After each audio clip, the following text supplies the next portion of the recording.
Auzubillahiminash-shaytanir-rajim. Bismillahir-rahmanir-rahim. Welcome to New K Education. Chapter number 10 Magnetism की ज़मीन sir topic दे How to magnetize a magnetic material. नो उस magnetic material چې کوم دی دا غینه اوس موږ magnet چې دی هغه موږ څنګه جوړولی شو. Temporary magnets do not have their own magnetic field. Temporary magnets چې کوم دی نو دا غي خپل magnetic field نه. There are several methods to magnetize magnetic material. نو مختلفې طریقې دي magnetic material نه magnet چې دی هغه جوړولو دپاره. The most commonly used are single touch or double touch method and electrical method. او د ټول نه زیات استعمالیدونکي طریقې چې دی په هغه کې single touch method دی, double touch method دی او electrical method دی. په دې درېو طریقو باندې د هغې نه magnet چې دی هغه جوړېدی شي. When a magnet is rubbed along the magnetic material, نو کله چې magnet چې کوم دی هغه راښکودی شي په magnetic material باندې magnetic د مغناطیسي موادو باندې magnet راښکودلی شي like needle لکه needle سوی شو د وسپنې or iron piece یا د وسپنو یو پیس یو ټوکړه ده from one end to another. دا غیر د یو end نه بل end ته لکه څنګه چې به تصویر کې ښودلی شوي نو د دې سر نه چې دی په دې باندې magnet دې سره پورې راښکودی شي and left vertically upwards او بیا چې دی بلکل سیده په باره چې دی هغه راښکودی په باره اوچت کړی شي داسې راښکودی شي او په باره چې دی اوچت کړی شي. Such method is called single touch method of magnetization. نو داسې قسم طریقې ته چې single touch method چې دی هغه ویل کېږي د magnetization او د مقناطیس د جوړولو. While when opposite poles of two magnets are placed next to each other.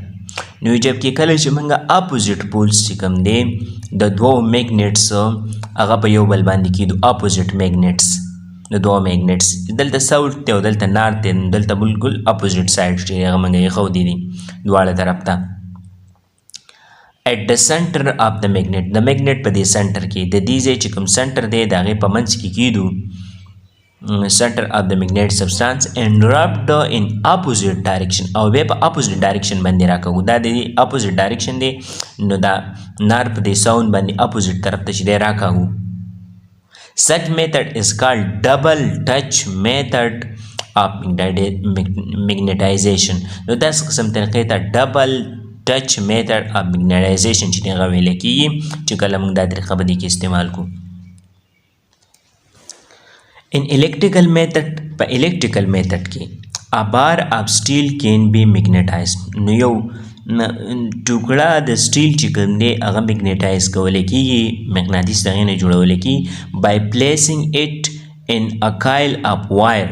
نو کله چې موږ coil of wire کې کېدو د تار چې کوم ګیر چاپېره تاو دی په هغې کې موږ کېدو. When current from batteries will pass through the coil.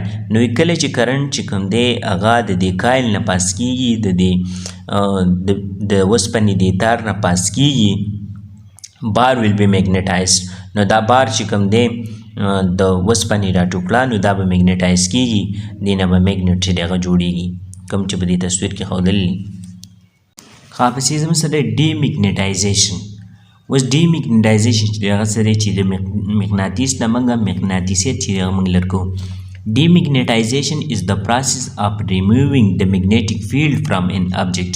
نو ډیمیګنیټایزیشن زموږ سره هغه عمل دی په کوم کې چې موږ میګنیټیک فیلډ یو چیز نه هغه موږ لرې کوو.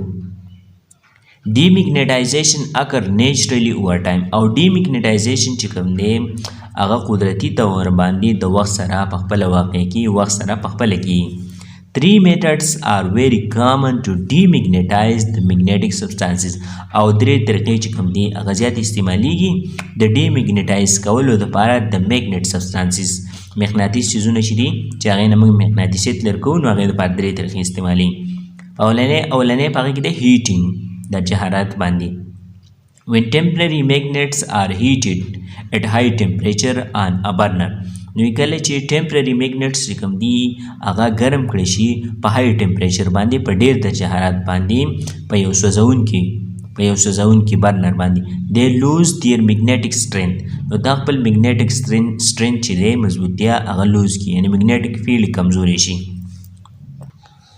ها دویم میتھډ زموږ سره دی هیمرینګ د چټکي باندې repeating hammering weakens the magnetic strength of a magnet. repeating hammering چې کوم دی hammer څټکې هغه موږ ریپیټ کوو بار بار پرې موږ میګنیټ چې دی هغه موږ وهو نو دا کمزوری کوي magnetic strength د مقناطیس چې کوم strength دی هغه کمزوری کوي د هغې magnetic field کمزوری کوي. similarly dropping magnets on a hard surface can result in demagnetization او دا قشنته کې ارتاول د میګنټس په یو سختي سطح باندې سختي سطح له سړی ارتاو کی را پریدي نو د دې په نتیجه کې ډیمیګنیټایزیشن چې پیدا کیږي خپل اثر چې هغه کمی. دریم میتھډ زموږ سره الیکټریکل میتھډ د بجلی په طریقه باندې if a bar magnet is pushed in a coil of wire نو کله چې بار میګنیټ چې کوم دی هغه د کایل اپ وایر چې دی د تار چې کوم ګیر چاپیره ګول کړی شوی دی په هغې کې موږ پکې کیدو and the ends of the wire are connected to alternating current او د هغې اخري سرونه چې دي د دې تارو هغه موږ alternating current سره ولګو then it can demagnetize the bar magnet نو دا بار میګنیټ چې کوم دی ډیمیګنیټایز کوي د هغې نه مقناطیس چې دی ختموي.